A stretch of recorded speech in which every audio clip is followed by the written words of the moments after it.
Terima kasih untuk Anda yang masih bergabung bersama kami di IDX dengan session closing. Pemirsa, di segmen ini kami akan mengajak Anda untuk menyimak informasi emiten pilihan yang berhasil dihimpun oleh tim redaksi kami.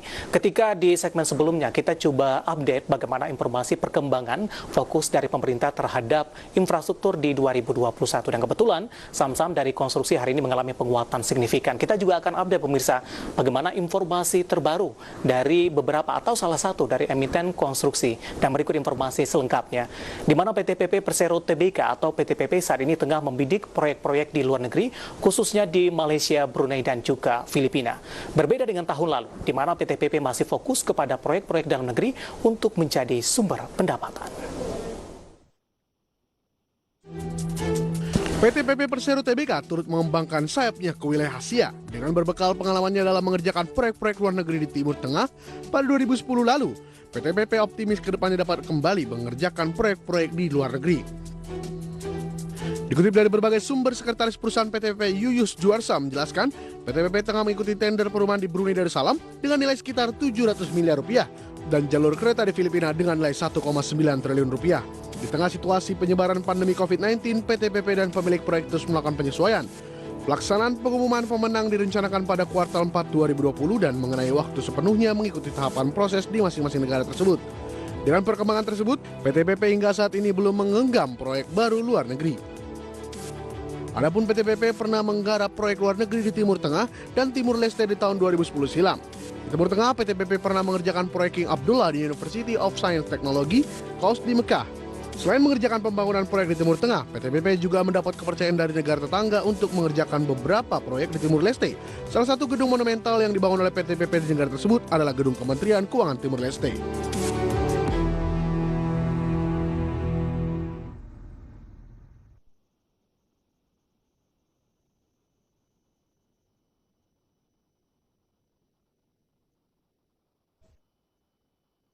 Ya, dari informasi fundamental PTP pemirsa, kita beralih ke informasi secara teknikalnya untuk PTP, baik secara intraday tradingnya di sepanjang perdagangan hari ini ataupun di sepanjang tahun 2020, mulai dari awal Januari sampai dengan perdagangan hari ini. Kita ke grafis yang pertama terlebih dahulu, intraday tradingnya untuk pergerakan PTPP di sepanjang perdagangan hari ini. Data yang berhasil dihimpun oleh tim redaksi kami, kita akan coba lihat secara bersama-sama. Di posisi pembukaan sesi pertama pada pagi tadi pemirsa, PTPP dibuka di level 1010, kemudian pada pukul 10 pagi ini mengalami penguatan dari level pembukaan, ini menembus ke level 1015 dan penguatan masih terus berlanjut untuk PTPP sampai dengan penutupan perdagangan di sesi pertama di hari ini, di mana PTPP menembus ke level 1030. Dari grafis yang dapat Anda saksikan di layar televisi Anda, mulai dari pukul 10 sampai dengan 11.30, penguatan yang terjadi terhadap PTPP cukup signifikan, hampir atau sekitar 50% pemirsa, dari 1015 ke 1030. Namun, kondisi ini tidak bertahan lama. Posisi pembukaan sesi kedua, PTPP mengalami koreksi dan sudah menembus ke level 1020. Sementara pada penutupan perdagangan di sesi kedua hari ini, kami akan update di mana ditutup di level 1020 mengalami penguatan di 3,55%. Posisinya sama dengan posisi pembukaan perdagangan di sesi kedua hari ini. Itu secara intraday trading yang bisa di sepanjang perdagangan hari ini. Kita akan coba lihat di sepanjang tahun 2020 bagaimana pola pergerakan dari saham PTPP yang sempat mengalami tekanan yang cukup dalam, bahkan menembus di level 500-an pemirsa. Kita akan coba lihat secara bersama-sama. Data yang berhasil dihimpun oleh tim redaksi kami pemirsa, mulai dari 2 Januari posisi saham PTPP masih di 1600-an pemirsa, tepatnya di 1610. Kemudian di Februari mengalami koreksi, level 1600-an ditinggalkan oleh PTPP dan menyentuh ke level 1380.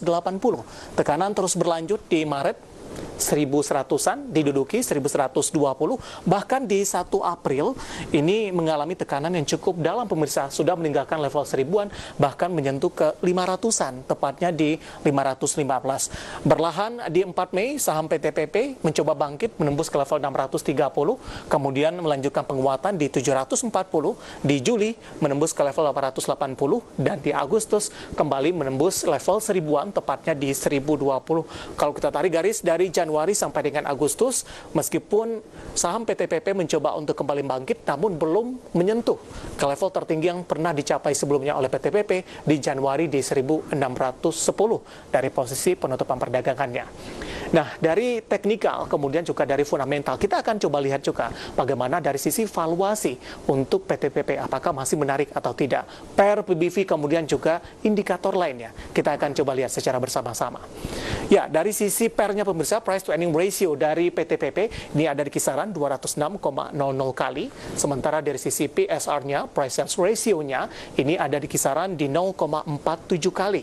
Sementara untuk per PBV-nya atau price book value ratio atau PBVR-nya ada di kisaran di 0,59 kali. Sementara untuk posisi price cash flow ratio atau PCFR-nya minus di 0,82 kali. Untuk posisi PER di 206,00 kali di kisaranan, sementara PBV-nya ada di kisaran di 0,59 kali. Dan semoga bisa menjadi referensi untuk Anda pemirsa. Dari sisi sektornya kami sudah sampaikan sentimen terbaru atau perkembangan terbaru dari infrastruktur, kemudian juga dari sisi emitennya, informasi terbaru apa saja, teknikal, kemudian juga dari sisi valuasinya. Dan lagi-lagi keputusan investasi tetap ada di tangan Anda, para investor dan trader pasar modal Indonesia.